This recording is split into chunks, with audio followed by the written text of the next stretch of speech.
G'day guys, here again, ready to do the next round of Aussie slang terms from the Sheila postcard. So you'll see that here, check it out, and whether or not I actually use any of these slang terms. Let's go.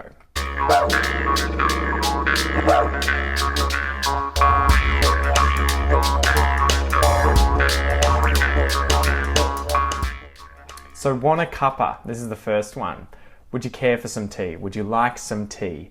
I wouldn't use this personally, but I would hear this everywhere. This is the kind of thing that the older generation would say. My grandparents would probably use this if I came over and they offered everyone or myself some tea. They might say, do you want a cuppa? The next one, go and tart yourself up. This is definitely one that's only used for women.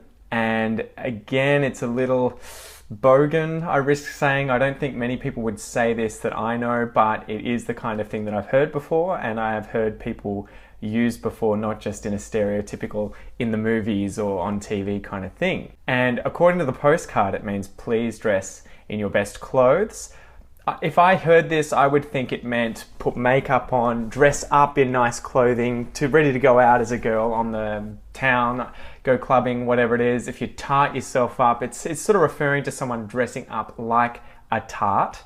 And a tart is kind of a bimbo or a pretty but silly kind of girl, a bit ditzy. The next one is want to come to our piss up. This one is, you're invited to the party, but it's not the kind of thing I reckon I would hear many women say. Do you want to come to the piss up? Do you want to come to our piss up? This is not the kind of thing many women would say at all. This is the kind of thing that guys would probably say. Hey mate, you want to come to our piss up? And it just means, do you want to come to our party where there will be a lot of drinking? Do you want to come and drink some piss? Do you want to get pissed? Do you want to come to our piss up? Yes, I would hear this, probably not use it myself, but it's very common in Australia. How you going, love? How you going, love? This is one as well that's used quite a lot, again, by the older generation. No one my age would use this, especially men. This is the kind of thing that, again, women would use this, like tarting yourself up, wouldn't refer to men. How you going, love? This is the kind of thing you're going to hear if you're traveling around in Australia and you go into, say, a small town and you go into a small town shop. When you go to buy something, you know, it could be a bakery, you could be buying something to drink or something to eat. The shop attendant might say to you, oh, how you going, love? If they're an older lady. Don't get your knickers in a knot.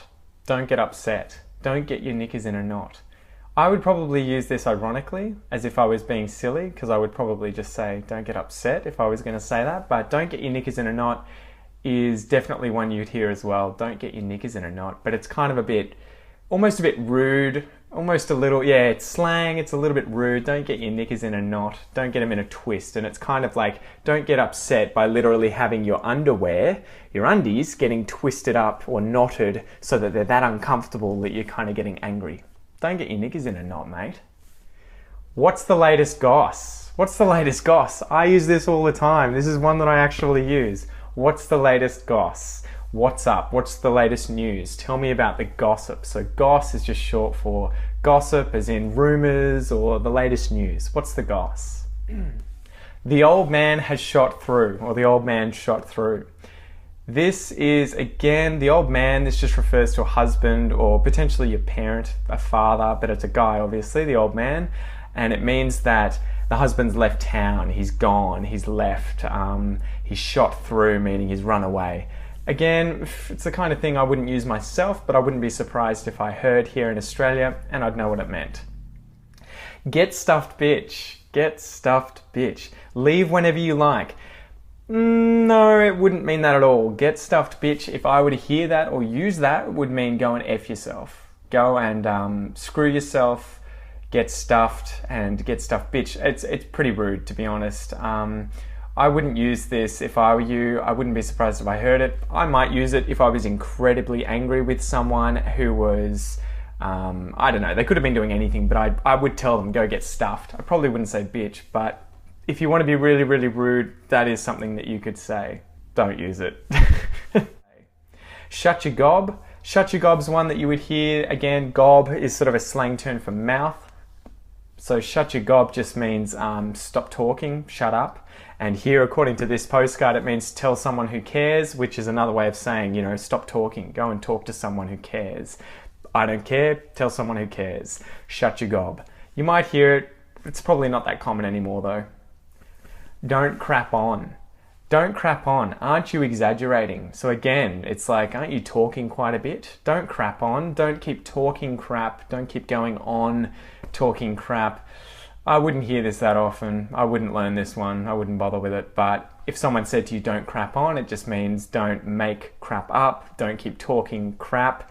Don't exaggerate. Don't make things up. Could I bot a fag? Could I bot a fag? I've never heard the verb to bot. I don't know what that is. I assume in this sense it means can I steal one? Can I take one? Can I have one? A fag here, obviously we know that a fag is a very, very, very condescending word for a homosexual man. Don't use it in that sense. You will offend pretty much everyone if you use the word fag. Unless you're obviously explaining the word, so don't get angry at me, you commenters. Fag though, in this sense, a fag, can I bot a fag, can I steal a fag? You might even hear, can I bum a fag, which can be confusing in and of itself, but it means, can I have a cigarette? So fag can just be a cigarette, and if I bot a fag here, it means, yeah, may I have one of your cigarettes? I wouldn't learn the verb bot. That's literally the first time I've ever seen that, but you might hear people say, can I have a fag? Can I bum a fag? Which just means, can I have a cigarette?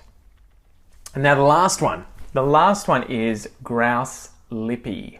Grouse lippy. And it means, according to the postcard, what a nice shade of lipstick. And that's accurate. That's accurate. I myself probably wouldn't comment on someone's lipstick shade, so I wouldn't use this, but I would use these individual words on their own. Grouse means nice, awesome, beauty, great. That is grouse. That is good. That is awesome. I reckon that's grouse. That you're going to hear everywhere in Australia. You'll hear me say that. You'll hear pretty much everyone who is not really posh Australian. They'll use this. Lippy, again too, will probably be used quite a lot by almost everyone to mean lipstick. There might be the odd person who says, nah, I don't use that slang term, but if they hear the word lippy, they're going to know that you're talking about putting on lipstick. Anyway guys, that's this set of 12 Australian expressions, Australian slang terms, Australian idioms, and whether or not I myself would use these. I hope it's helped. I hope you've learned a lot of Australian slang and what to use, what not to use, at least according to me and what I experience in Australia. See you in the next video, guys. Catch ya.